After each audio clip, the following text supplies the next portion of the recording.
우리 기도하시면서 수요 예배 하나님 앞에 드리겠습니다.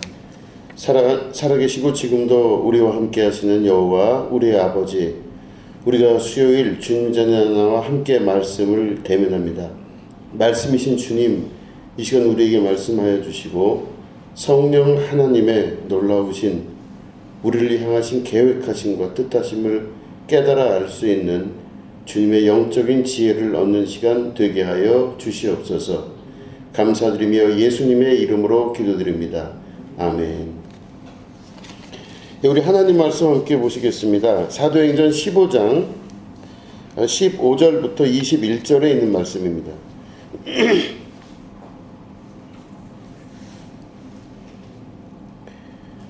사도행전 15장 15절부터 21절까지 말씀을 교독하겠습니다. 선지자들의 말씀이 이와 일치하도다 기록된 바 이후에 내가 돌아와서 다윗의 무너진 장막을 다시 지으며 또 건물해준 것을 다시 지어 일으키리니 이는 그 남은 사람들과 내 이름으로 일컬음을 받는 모든 이방인들로 주를 찾게 하려 함이라 하셨으니 즉 여러분의 것을 알게 하시는 주의 말씀이다 같으니라.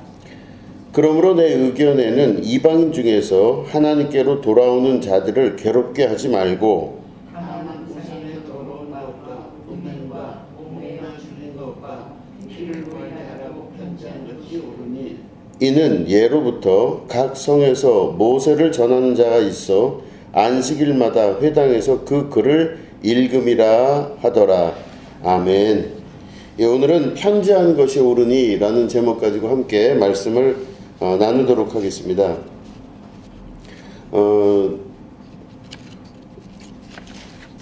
우리 지난주에 같이 말씀을 나눴지만 이제 이스라엘 안에서는 전통적인 유대교의 신앙을 갖고 있는 사람들이 있었고 그런 사람들은 전통을 중요시하면서 신앙의 중심도 전통을 잘 지켜야만 된다 이렇게 생각하는 사람들이 많이 있었습니다.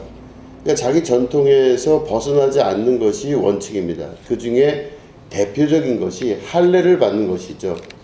할례를 받지 아니하면 그 사람은 이스라엘 공동체에 들 수도 없을 뿐더러 동시에 구원을 받지 못한다 하고 여겨진 이제 그런 문화가 바로 할례입니다. 그 말은 이제 이스라엘만 구원받는 뜻이죠.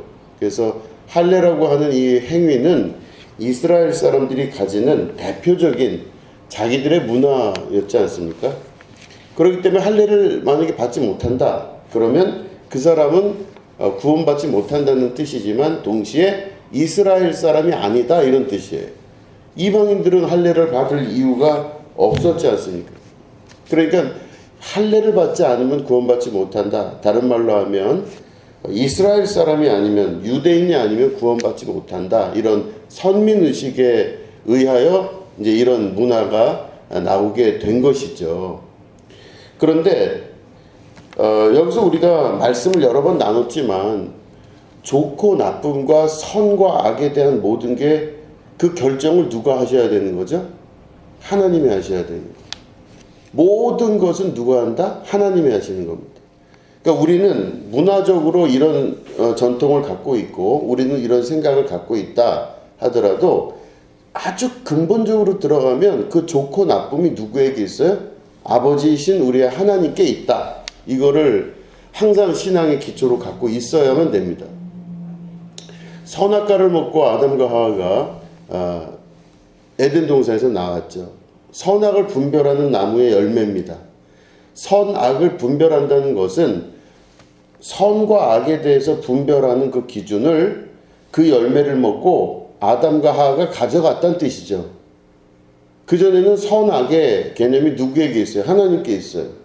그러면 하나님이 주신 거는 다 선하다고 믿고 선한 것으로 알고 사는 겁니다. 그런데 하나님이 주신 것이 선하고 절대적이다라는 그 믿음이 인간이 선악과를 먹고 나서는 없어졌어요. 다른 말로 하면 엄마가 자기 자녀에게 주는 이 음식이 독이 들었을까요? 안 들었을까요? 아니, 보편적으로 얘기하는 겁니다. 엄마가 주는 거는 자식을 위해서 주는 거죠. 그러면 자녀는 그거를 받아 먹을 때 감사하고 엄마에 대한 절대적 신뢰가 있어야만 그걸 받아 먹는 거예요. 이 아이가 막 감기가 걸렸어요. 막 아파요. 막 열이 납니다. 막 눈이 뒤집어지려고 그래요. 그럴 때 엄마가 약을 지어와서 먹이려고 했더니 이 약이 써요. 그러면 그 자녀는 엄마에 대해서 신뢰를 갖고 있으면 먹어야죠. 그 약을 먹고 열을 내리고 안정을 취해야 되는데 그 자녀가 엄마에 대한 신뢰가 없어요.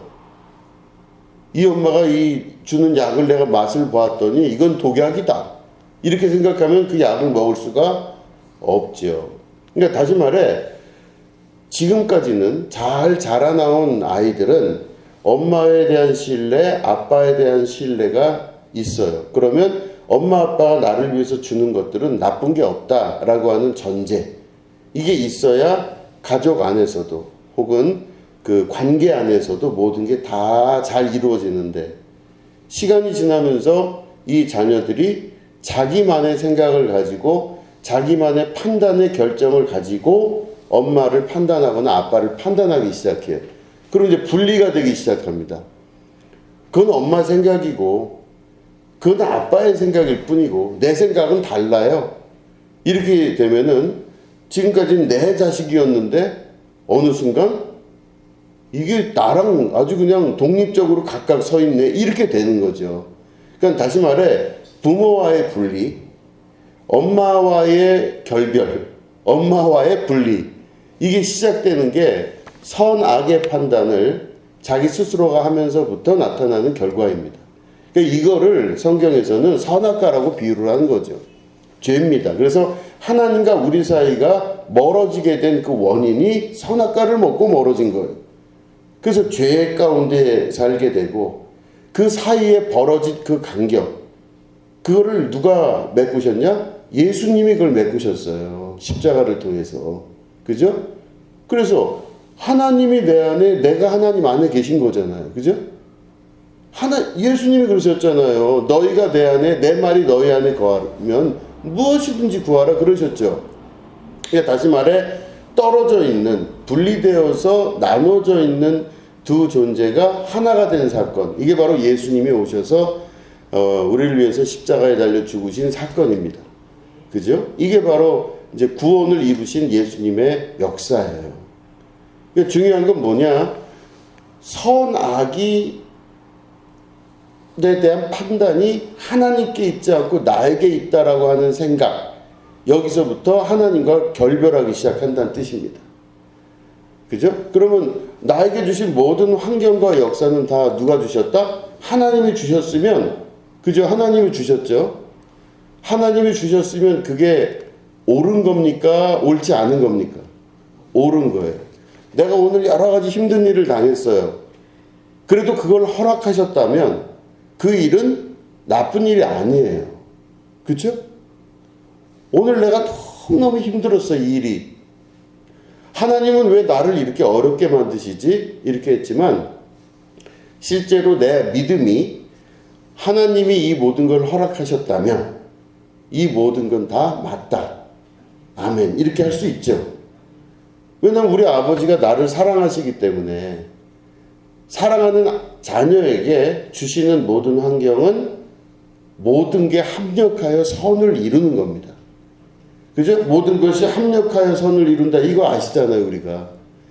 합력하여 선을 이룬다 할 때는요, 모든 것이 합력한다는 건 좋은 일도 있고, 나쁜 일도 있고, 어떤 건 쉬운 일도 있고, 어떤 건 굉장히 어려운 일도 있어요. 어떤 때는 완전히 인생이 나락으로 간 것 같을 때가 있고, 어떤 때는 막 공중에 붕 떠 있는 것처럼 엄청난 성공을 하는 것 같이 보일 때가 있어요. 그런데 하나님의 자녀가 되면 어떤 일이 벌어지느냐? 아주 나쁜 일과 아주 좋은 일이 합력해서 선을 이루는 거예요. 그죠? 높은 자리에 간 일과 낮은 자리에 간 두 일이 어떤 때는 나는 망한 것 같고 어떤 때는 막 아주 그냥 완전히 그냥 뭐 성공한 것 같고, 근데 이게 우리가 볼 때는 성공한 것만 좋은 거로 보이지만 하나님 말씀 안에서 봤을 때는 하나님이 나에게 허락하신 모든 환경에서의 나타나는 것들은 다 선한 것이기 때문에 합력하여 선을 이룰 수가 있게 되는 것입니다. 힘들기 때문에 하나님께서 가라고 하시는 그 길을 갈 수 있는 거예요. 내가 만약에 아주 좋은 것만 있으면 하나님께서 제안하시고 선택하신 일을 못할 때가 있어요. 모든 일이 다 잘 되고 좋을 때 잘할 것 같잖아요. 근데 그렇지가 않다는 겁니다. 근데 사람이 궁지에 몰리고 어렵고 힘들어요. 막 낙담이 됩니다. 그럴 때는 내가 하나님의 일을 할 수 있는 용기도 생겨요. 참 이상하죠? 아무튼 그렇다는 겁니다. 자, 그런데 오늘 말씀을 보면, 자, 그러면 하나님은 언제나 옳으십니다. 이렇게 우리가 지금 먼저 말씀을 나눴죠. 근데 오늘 말씀 보면은 16절 우리가 읽었는데, 이후에 내가 돌아와서 다윗의 무너진 장막을 다시 지으며 또 그 허물어진 것을 다시 지어 일으키리니, 이렇게 되어 있습니다. 다윗의 무너진 장막을 어떻게 한다고요? 다시 지으며, 이렇게 되어 있어요. 다윗의 무너진 장막을 다시 짓겠다 말씀. 이게 어디 나오는 거냐면 아모스에 나오는 성경 말씀이에요. 그거를 그대로 인용한 겁니다. 아모스에 나와요. 보면은 아모스 9장 11절이에요. 제가 읽어볼 테니까 들어보시기 바랍니다. 그날에 내가 다윗의 무너진 장막을 일으키고 그것들의 틈을 막으며 그 허물어진 것을 일으켜서 옛적과 같이 세우고, 이렇게 되어 있어요. 그러니까 아모스 선지가 했던 그 말씀을 그대로 인용을 한 거예요. 지금 우리 그 사도행전 15장 16절이 다윗의 무너진 장막이 도대체 뭘까? 다윗의 무너진 장막. 자, 보시면 하나님께서 다윗을 통해서 엄청난 이스라엘의 국가를 세우는 역사를 이루셨는데, 다윗이 하나님 앞에 기도하면서 봤더니 나는 이 백향목 궁에서 이렇게 잘 사는데 우리 아버지 하나님은 저 장막 가운데서 그저 계시니 너무 속상하다, 이런 이제 그 고백을 합니다. 다윗이 자기는 왕이 돼서 이렇게 잘 사는데 우리 아버지 하나님은 너무 못 산다, 이렇게 이제 얘기를 해요. 그래서 이 장막 가운데 거하시는 하나님이 뭔가 봤더니 언약궤예요. 언약궤. 법궤라고도 하고 언약궤라고도 하죠. 이게 바로 이스라엘이 애굽에서 탈출할 때 하나님께서 법궤 주셨잖아요. 언약궤. 그죠? 그 언약궤를 주셨는데 그 언약궤를 장막을 지어서 장막에다가 이렇게 모시고 있었다는 겁니다. 그래서 다윗이 안 되겠다 싶어서 이 하나님을 위해서 이 언약궤를 놓을 수 있는 그 성전을 짓겠다고 결심을 하죠. 그런데 하나님이 뭐라 그러세요? 내가 너한테 언제 이런 성전을 지으라고 말을 했느냐, 막 이러 하시면서 다윗이 하겠다, 이렇게 하나님께 말씀을 드렸는데 하나님이 하지 말라 그러세요. 너는 손에 피를 너무 많이 묻혀서 그 네가 죽인 사람들의 그 피가 땅에 다 스며들었기 때문에 너는 성전을 짓지 못한다, 이렇게 말씀하셔요.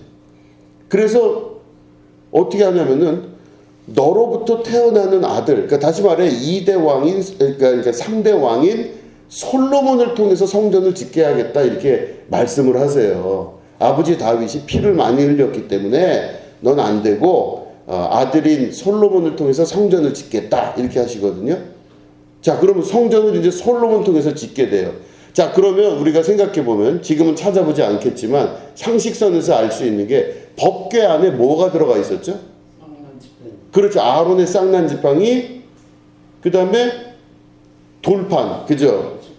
모세가 이렇게 받은 10계명 돌판 2개가 들어가 있죠. 그 다음에 또 뭐가 있죠? 하나 더? 만나가 있어요. 그러니까 그 안에 우리가 알기로는 3개가 들어가 있어요. 하나는 법궤, 그러니까 법궤 안에는 모세의 그 2 돌판, 그죠? 10계명 받은 돌판, 그 다음에 아론의 쌍난 지팡이, 그 다음에 뭐예요? 만나, 이렇게 3개가 있어요. 그러니까 원래는 그 안에 그렇게 들어가 있다, 이렇게 돼 있어요. 그러면 법궤 안은 이 3개가 들어가 있어야 되죠. 그런데 다윗의 전에서 솔로몬이 이제는 다윗의 성전을 이어서 지으면서 솔로몬이 그 다윗 성전을 완성을 해. 그래서 두 번째 그 완성한 성전을 솔로몬 성전이라고 하는데 거기다 법궤를 모셨는데 보니까 법궤 안에 그게 세 가지가 있어야 되는데 세 가지가 있질 않아요. 자, 한번 우리 말씀을 찾아보겠습니다. 열왕기상 8장을 한번 보겠습니다. 열왕기상 8장.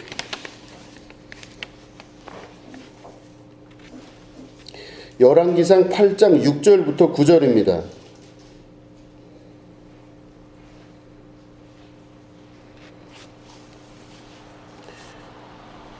자, 열왕기상 8장 6절부터 9절을 교독하도록 하겠습니다. 8장 6절 제가 읽겠습니다. 제사장들이 여호와의 언약궤를 자기의 처소로 메어드렸으니 곧 성전의 내소인 지성소 그룹들의 날개 아래라.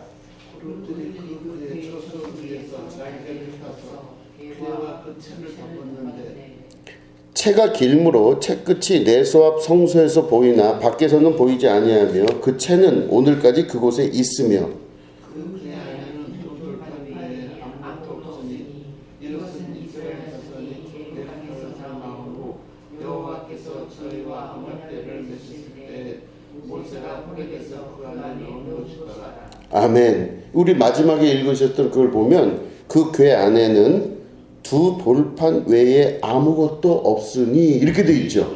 9절에 보니까 그 궤 안에는 두 돌판 외에 아무것도 없으니 이렇게 돼 있어요. 그러니까 다시 말해 우리가 상식선에서 알고 있던 언약궤 안에는 아론의 쌍난 지팡이 그리고 돌판 그 다음에 만나 이 세 개가 있어야 되는데 두 개가 없어요. 지금 아론의 쌍난 지팡이와 만나가 없어요. 이게 이제 물론 이제 구약 학자들 사이에서는 논란의 여지가 있습니다. 어디서는 이 법궤 앞에 아론의 쌍난 지팡이를 그냥 놨다 이런 얘기도 있어요. 그 안에 넣은 게 아니라 앞에다 놨다 이런 얘기도 있고 만나도 그 앞에다 놨다 이런 얘기 있는데 그거는 별로 그렇게 타당하지 않다고 이야기를 하고 있습니다. 어쨌든 그 안에 세 개가 들어가 있어야 돼요. 우리 상식선에서는. 그런데 여기 보니까 돌판 두 개밖에 없어요. 이게 어떤 장면이냐면 말씀드린 대로 솔로몬이 성전을 완성하고 지성소 안에 법궤를 놨을 때 그 법궤 안에 돌판만 있는 거예요. 그럼 뭐가 없어요? 아론의 쌍난 지팡이와 만나가 없는 거예요. 성경 어디를 봐도 그 내용은 나오질 않아요. 왜 없어졌는지. 그 두 개가 왜 거기 존재하지 않는지에 대한 이야기는 없어요. 그런데 지금 우리가 사도행전 15장 읽었죠? 그 16절에 보면 내가 돌아와서 다윗의 무너진 장막을 다시 지으며 또 그 허물어진 것을 다시 지어 일으키리니 이렇게 돼 있죠. 이건 무슨 말씀이냐면 다윗의 무너진 장막이라는 것은 곧 언약궤를 말하는 거예요. 이 장막이 뜻하는 바가 뭐예요? 언약궤를 모시는 하나님의 지성소를 의미하죠. 그죠? 근데 이 다윗의 무너진 장막을 내가 다시 일으키겠다 합니다. 이게 물론 뭐 바벨론 포로기 때 이 사람들이 예루살렘 성전이 무너지고 깨지고 뭐 여러 가지 역사가 있었어요. 그 안에.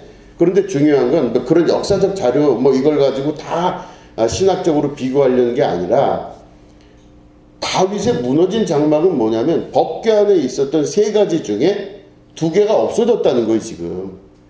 그럼 이거를 다시 일으키겠다는 게 하나님 뜻인 거예요, 지금. 아모스 선지를 통해서.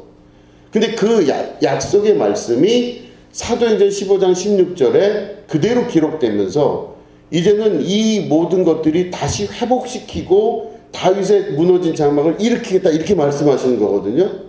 그러면 다윗의 무너진 장막을 일으키겠다. 그럴 때 이 법궤 안에 현재 있는 그 두 돌판 그거 말고 나머지 없는 두 개를 회복시키겠다 이런 식으로 받아들일 수가 있는 거예요. 이해되시겠죠? 법궤 안에 원래 세 개가 있어야 되는데 하나밖에 없는데 무슨 이유인지 모르지만 없어진 두 개가 완벽하게 들어가 있어야 이게 회복이 된다 이런 뜻이에요. 이해하시겠죠? 제가 너무 복잡하게 얘기하는 거 아니죠? 자, 어쨌든. 자, 그러면 무슨 말이냐면, 자, 법궤는 우리가 알고 있듯이 그 법궤 안에는 하나님께서 약속해 주신 법이 있어요. 그 십계명이라고 하는 법이 있습니다. 미국에 가서 보시면은 미국에 이렇게 워싱턴 안에 그 이제 하원 의원들이 모이는 국회의사당이 있어요. 그 국회의사당이 이제 우리처럼 이렇게 국회의사당인데 거기에 그 국회가 입법을 하는 데잖아요. 이렇게 법을 만드는 데기 때문에 거기서 입법이라고 하는, 다시 말해 법과 관련되어 있는 역사적 사람들을 쫙 이렇게 이렇게 그 상을 만들어 놨어요. 얼굴을. 그 두 상을 쫙 만들어 놨고 뭐 수십 명이 이렇게 있는데 그 국회의장이 바라보는 바로 앞에 정면에 그 어떤 사람의 얼굴이 탁 있어요. 제일 중요한 사람이에요. 그 말은 무슨 말이냐면 이 세상에서 법을 만드는 모든 역사의 사람들 중에 제일 중요한 사람의 얼굴이 국회의장의 바로 정면에 딱 있어요. 그 누굴까요? 모세예요. 모세가 법을 받았잖아요. 이 법은 누가 주신 거다? 하나님이 주신 거예요. 그렇기 때문에 법을 만들 때도 하나님이 주신 그 모세의 법을 기준으로 해서 나머지 것들이 역사가 일어나는 겁니다. 그러니까 다시 말해 십계명이 그렇게 중요한 거예요. 우리에게. 기독교 신앙이 아주 중요한 거죠. 미국은 기독교 국가이기 때문에 그 국회의사당을 만들 때도 그런 식으로 했더라고요. 자, 그럼 어쨌든 그 중심으로 해서 모세의 법이 굉장히 중요한데, 다시 말해 모세의 십계명, 이 법은 모든 세상의 법의 기초와 기준이라고 보는 겁니다. 자, 그렇게 하는데 법은 있어요. 그러니까 다시 말해 법을 잘 지키고 법을 잘 운용했어요. 그러니까 이스라엘 사람들은 율법 사회였잖아요. 예수님 오셨을 때 서기관 바리새인들이 다 율법에 능한 사람들이에요. 아주 율법을 잘 지키고 율법을 가지고 사람들을 판단하고 모든 결정을 내리는 게 다 율법이에요. 그러니까 아주 법으로만 이렇게 볼 수 있는 사회가 이스라엘이라는 사회였었어요. 근데 법은 발달되어 있는데 예수님이 보시니까 사두개인 바리새인들을 보고 뭐라 그러세요? 이 독사의 자식들아, 이 회칠한 무덤들아, 너희들이 겉으로는 율법을 잘 지키는 것 같지만 그 속에서는 시체가 썩고 있구나. 겉과 속이 다르구나. 이 말씀을 예수님이 하셨거든요. 그럼 그 말은 뭐냐면은 법을 잘 지키는 것보다 그 법이 왜 생겨났냐는 것에 대한 이유를 잘 알고 그 법을 만드신 분, 법을 주신 분의 뜻을 잘 구별하는 게 더 중요하거든요. 법을 지키는 것도 중요하지만 법을 만드신 분의 뜻을 따르는 게 중요한데 이스라엘 사람들은 그렇게 한 게 아니었었어요. 그저 율법적인 거에 끌려다니는 사람들이었습니다. 그러니까 예수님이 볼 때 그 법을 가지고 사람들을 판단하고 이렇게 하는 그 모든 바리새인이나 서기관이나 사두개인들을 다 악하다고 보신 거예요.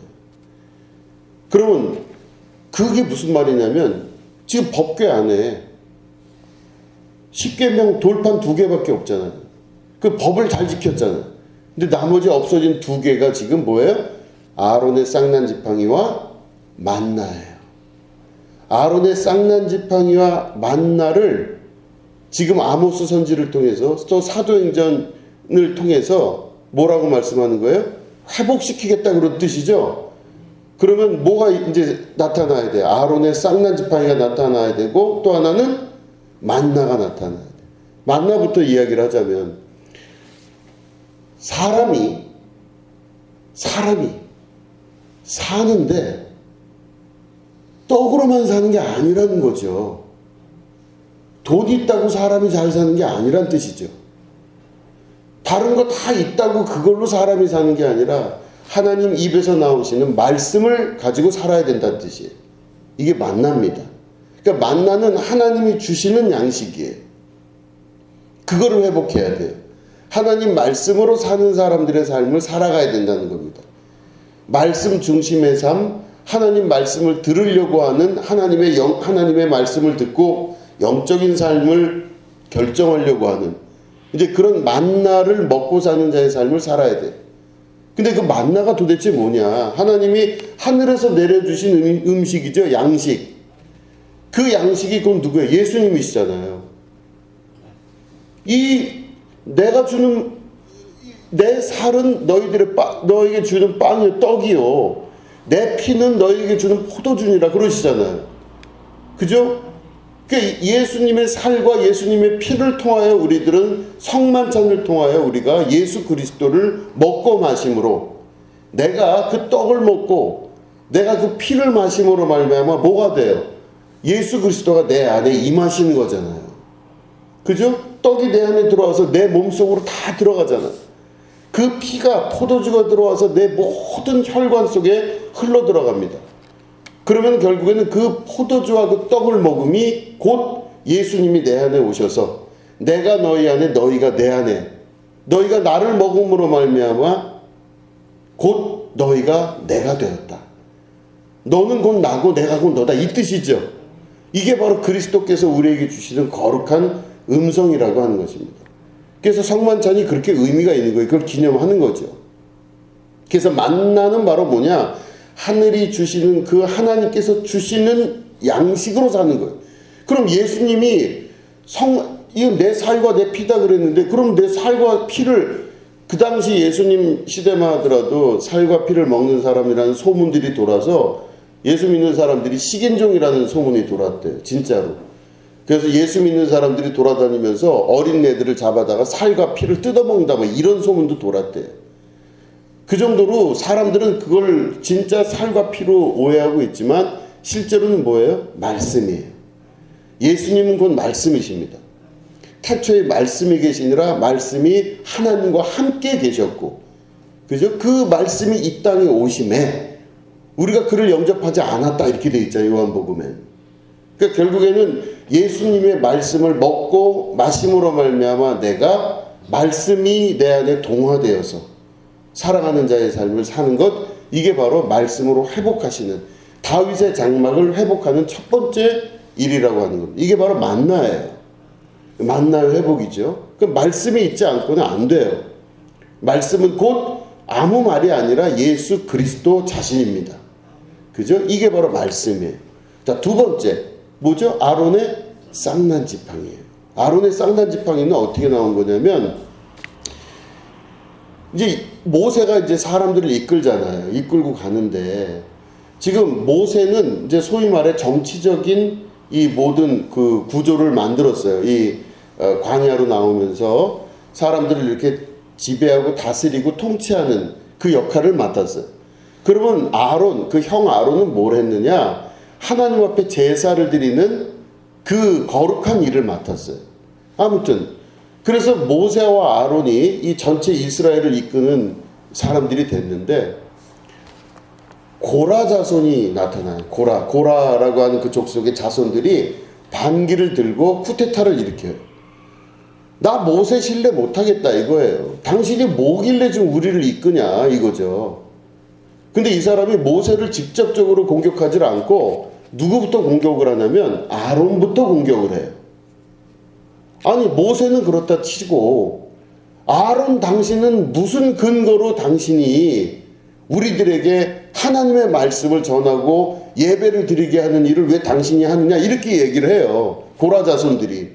그 고라 자손들이 다른 12지파 중에서 다른 자손들을 꼬셔요. 꼬셔서 쿠데타를 일으킵니다. 그래서 아론을 신뢰하지 못하겠다. 그 아론을 저 사람을 우리의 예배의 대표자로 나는 인정 못한다 이렇게 하기 시작해. 이게 바로 고라 자손의 반란이에요. 모세가 그 이야기를 듣고 당황하는 아론을 보고 모세가 하나님께 기도하기 시작합니다. 여호와 하나님 어떻게 해야 됩니까? 이 저 고라 자손을 어떻게 해야 됩니까? 막 기도해. 근데 하나님이 음성을 들려주십니다. 너희들 지파들에게 지팡이를 다 나눠줘라. 똑같은 지팡이를 쭉 나눠줘요. 아주 바짝 마른 지팡이를 해요. 그죠? 이렇게 지팡이가 되려면 나무가 말라야 되잖아요. 그죠? 그래서 나무를 바짝 말려서 지팡이들을 다 나눠줘요. 그런 다음에 어떻게 해요? 다음날 그 지팡이에서 싹이 나면 그게 곧 내가 그 사람을 제사장으로, 그리고 나에게 제사를 드리는 사람으로, 뭐 같은 얘기지만 인정을 하는 것이다. 너희들 그렇게 알고 있어라. 이런 얘기를 해요. 그래서 다음날 봤더니 누구에게서 싹이 났어요? 아론의 지팡이에서 싹이 난 거예요. 바짝 마른 도무지 싹이 날 수가 없는 이제 나무잖아요. 이 지팡이를 쓰려면은 오래도록 말려야 되잖아요. 이 나무에서 아론의 지팡이에서 싹이 났어요. 그래서 그거를 소위 말해 법궤 안에다가, 언약궤 안에다가 집어넣은 거예요. 나중에. 그럼 그게 무슨 뜻일까? 아론의 쌍난 지팡이를 갖고 있는 의미가 뭘까? 보시면 고라 자손의 반란입니다. 아론의 쌍난 지팡이와 연결되는 단어는 고라 자손의 반란, 쿠데타예요. 자, 고라 자손은 아론을 인정 안 했죠. 당신이 누군데 우리에게 이렇게 하냐? 인정을 안 했어요. 이 고라 자손은요, 대표적인 육신의 사람들입니다. 육의 사람들. 겉으로 보이는 것만 보는 거예요. 아는 것만 아는 겁니다. 그 말은 영적인 부분에 대해서 완전히 무지한 거예요. 고라 자손은 도대체 자기는 이 세계를 이해 못하는 거예요. 아론이 왜 저기 있는지를 모르겠어요. 그러니까 그 사람은 어떤 식으로 신앙생활을 하는 사람이냐? 모세를 통하여서 이스라엘 백성을 따라가긴 하는데 영적인 능력이 완전히 제로예요. 아무것도 몰라요. 모든 걸 다 판단을 뭘로 한다? 자기 생각과 의지로 판단을 해요. 봤더니, 겉으로 보아하니 저게 모세의 형이라고 해서, 그리고 그 형의 자손인 아론의 자손들이 다 사촌들이기 때문에 다 자리를 차지하고 저러고 있구나 해서 완전히 인간적인 눈으로만 그 모든 걸 판단해서 보는 겁니다. 다른 말로 하면 지독하게 정치적이고 지독하게 영적인 부분에 감각이 없는 걸 말하는 거예요. 그러다 보니까 그 영적 감각이 없음으로 말미암아 고라 자손은요, 자기가 볼 때는 아무것도 아닌 사람들이 우리를 이끌고 있다고 생각하는 거예요. 별것도 아닌 사람들이 우리를 이끌고 있어요. 아론, 당신이 뭐길래 우리를 이끌며, 실제로는 모세, 당신이 누구길래 우리를 이끌고 있느냐, 이 생각이 드는 거죠. 그런데 가만히 봤더니 그 아론의 뒤에서 역사하시는 분이 하나님인 걸 몰랐던 거예요. 모르는 겁니다. 아론의 뒤에서 역사하시고 진행하시는 거룩하신 하나님의 존재에 대해서 자기 육신의 눈으로만 보려고 하니까 안 보이는 거예요. 그 역사가. 그러니까 이 고라 자손이 자기들 뜻대로 반란을 일으킬 수 있었죠. 쿠데타의 세력이 될 수가 있었다는 겁니다. 자, 그러면 내가 다윗의 장막을 바로 세우겠다. 다시 세우겠다. 그 말씀을 하신 이유가 뭘까요? 바로 아론의 쌍난 지팡이와 같이 눈으로 볼 때는 아무런 역사가 안 일어나는 것 같지만 그 뒤에서 역사하시는 하나님의 역사의 완성을 보여주겠다 하신 하나님의 뜻입니다. 그럼 이 언약궤 안에 있는 이 세 가지가 모두가 다 완성이 될 때 하나님의 뜻이 그때부터 이루어지고 거룩한 장막이 이루어지게 되는 것입니다. 사람이 겉으로 볼 때는 그 사람이 아론이라고 하는 사람이 겉으로 볼 때는 아무것도 아닌 거죠. 어딜 봐도 우리를 이끌 수 있는 사람은 아니라 생각이 들 수가 있는 것이죠. 그런데 이 아론의 뒤에 역사하시는 하나님의 역사가 있다는 것을 믿음의 눈으로 바라보는 게 아론의 쌍난 지팡이의 아주 중요한 의미라고 하는 겁니다. 그러면 아론의 쌍난 지팡이가 갖고 있는 의미가 또 다른 것이 무엇이냐? 바로 예수 그리스도이십니다. 죽음에서 살아나심으로 말미암아 아론의 쌍난 지팡이가 되신 거예요. 뭐냐면 제가 말씀드렸지만 지팡이가 되려면 어떻게 해야 돼요? 나무를 잘라서 뿌리가 있게 아무것도 없잖아요. 잘라서 이거를 뭐 여러 가지 무슨 처리를 한 다음에 바짝 말려서 그래서 부러지지 않게끔 단단하게 만든 다음에 이거를 들고 돌아다니는 거 이렇게. 이게 지팡이잖아요. 그런데 그 지팡이에서는 완전히 죽은 나무에서 지팡이에서 싹이 날 수가 있어요? 없어요? 없죠. 죽으신 예수님이 다시 부활하실 수가 원래는 없죠. 죽은 자의 부활이 어떻게 되겠어요? 사람들은 그게 있을 수 없는 일이라고 생각해요. 바짝 마른 나무에서 싹이 날 수 없듯이 죽으신 주님께서 살아나실 수가 없다는 게 일반적 믿음이에요.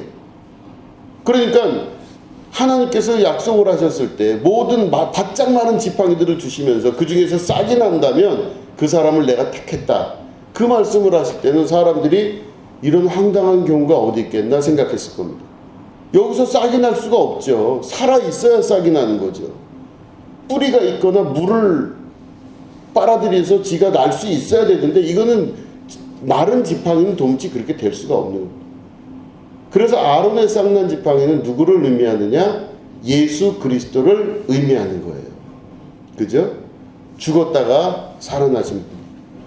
도무지 생명이 움틀 수 없는 그 자리에 그리스도께서 다시금 새로운 삶으로 태어나신 것. 이게 바로 부활 혹은 거듭남이라고 하는 뜻이잖아요. 거듭난다는 건 다시 태어나는 거잖아요. 그죠? 이게 바로 하나님께서 다윗의 무너진 장막을 다시 복원하시겠다고 하는 아모스 선지를 통한 그 복음과 또한 사도행전의 그 고백이 여기서 이루어지게 되는 것입니다. 그것들이 이루어질 때는 자 그럼 이게 이방인과 무슨 상관이 있나 생각을 해보세요. 지난번 우리 지지난주에 우리가 설교 기억하시죠? 고넬료 설교하면서 요바에 가 있는 베드로에게 부정한 음식이 내려오잖아요. 이걸 먹으라 하잖아요. 근데 베드로가 아닙니다 그러잖아요. 그러면 다시 한번 반복하면 거룩한 건 지금 누가 거룩해요? 현재 베드로와 하나님 중에서 누가 더 거룩한 것 같으세요? 느낌상 그렇죠. 베드로는 잘 지키잖아요. 지금 잘 지키잖아요. 이 부정한 음식을 저는 먹을 수 없습니다. 근데 하나님은 자꾸 부정한 음식을 권하죠. 이걸 먹어라 뭐 이렇게 올라갔다가 다시 내려와서 또 먹어라 막. 그러니까 베드로 이럴 수는 없습니다 막 이게 돼요. 그러면 이 부정한 음식을 권하신 하나님은 도대체 어떤 하나님이며 오히려 이 멋진 베드로가 그 부정한 음식을 거부해요. 얼마나 멋있어요. 신앙 잘 지키는 거죠. 그런데 그 내용 안에는 맹점이 있죠. 뭐냐면 선과 악을 누가 결정해? 하나님이 원래 결정하는 거잖아요. 이걸 악하다 하는 자가 누구냐? 그러면 베드로는 악한 겁니다 이러잖아요. 근데 하나님은 그거를 악하다고 하지 않고 먹으라 말씀하셔요. 그럼 실제로는 누가 해야 되냐면 하나님이 모든 결정권을 갖고 계신데 사람이 그거에 대해서 선과 악에 대해서 자기가 결정하는 것, 이게 곧 율법만 강조했던 이스라엘의 무지와 잘못된 것이었습니다. 이방인에 대해서 받아들이지 못하겠다. 그게 이스라엘의 선민의식 문화잖아요. 그건 성경에 기록된 대로 율법 중심 사회에서 나타난 결과예요. 이 언약궤 안에 율법의 기초인 십계명만 강조해서 나오게 된 그 사회가 율법 중심 사회. 거기에 잘 따라가면서 살아갔던 게 베드로, 바울 다 그런 사람들이었어요.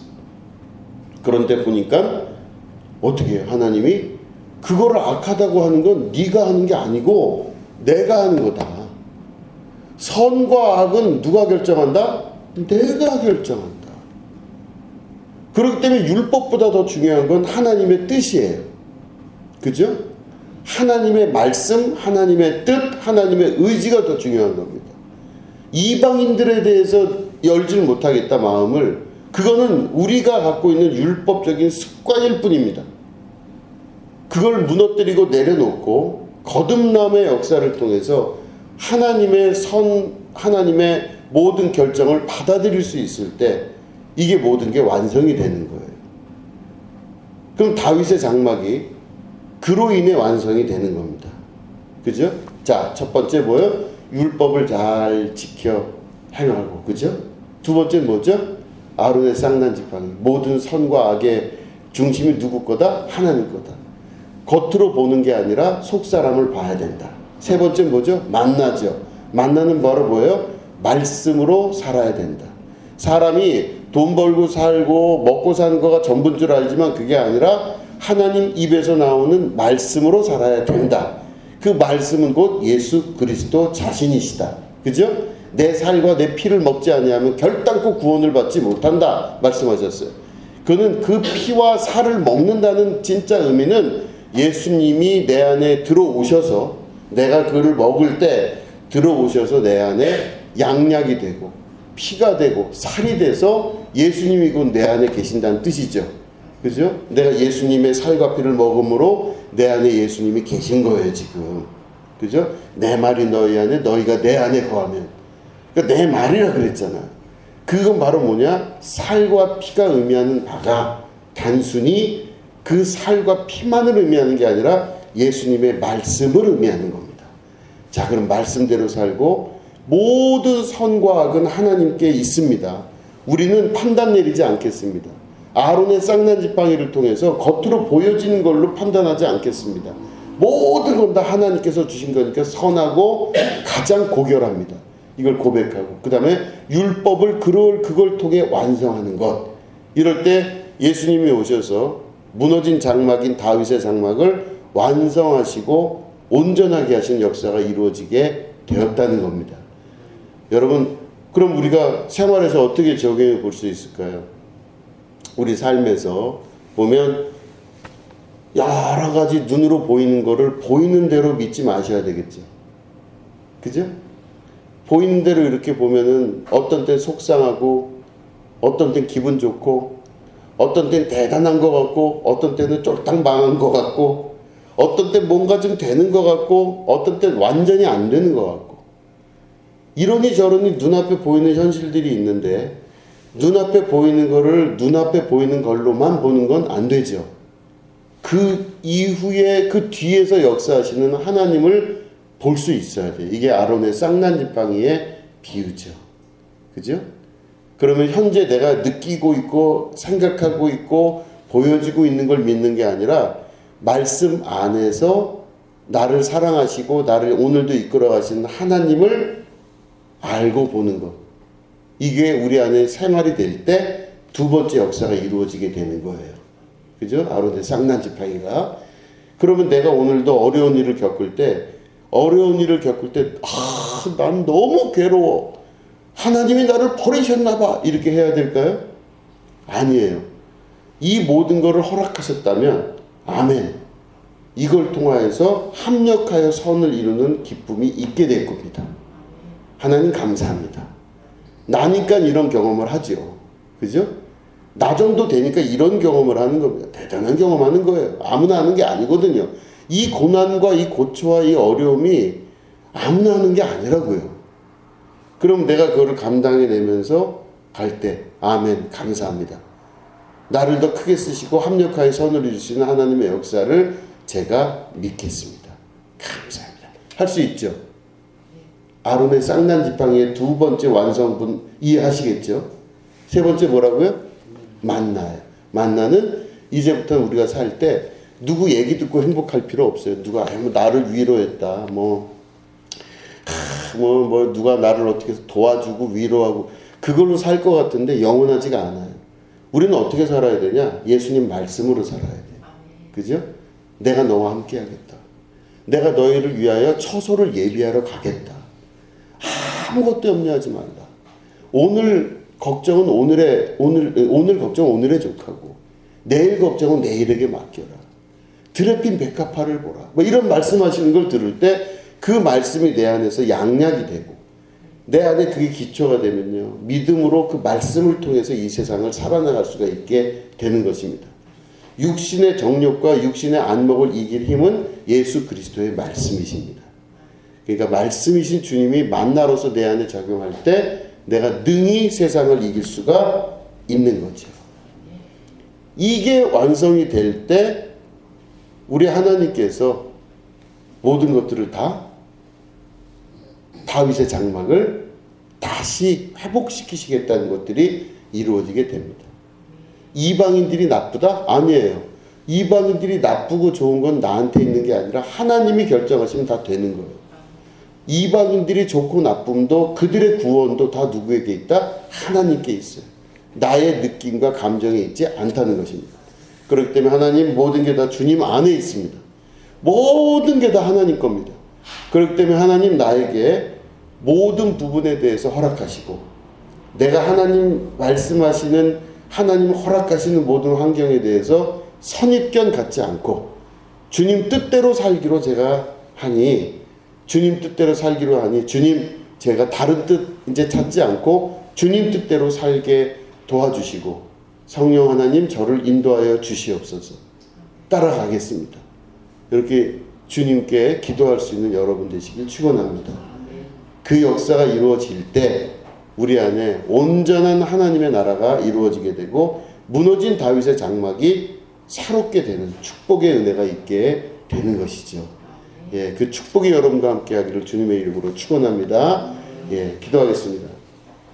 하나님, 다윗의 무너진 장막, 결국 언약궤 안에 있는 세 가지 중에 없어진 두 개를 회복시키신 하나님, 우리 예수님 통하여서 그것들을 완전하고 완성하신 하나님, 우리가 이제는 그 말씀을 따라 순종하며 살아갈 줄 아는 축복의 백성 되게 하여 주시옵소서. 영적인 주님의 백성들 되어서 우리가 보이는 것이 아니라 보이지 아니하는 그 세계를 볼 줄 아는 축복의 자녀들로 성장케 하여 주시옵소서. 감사드리며 예수님의 이름으로 기도드립니다. 아멘.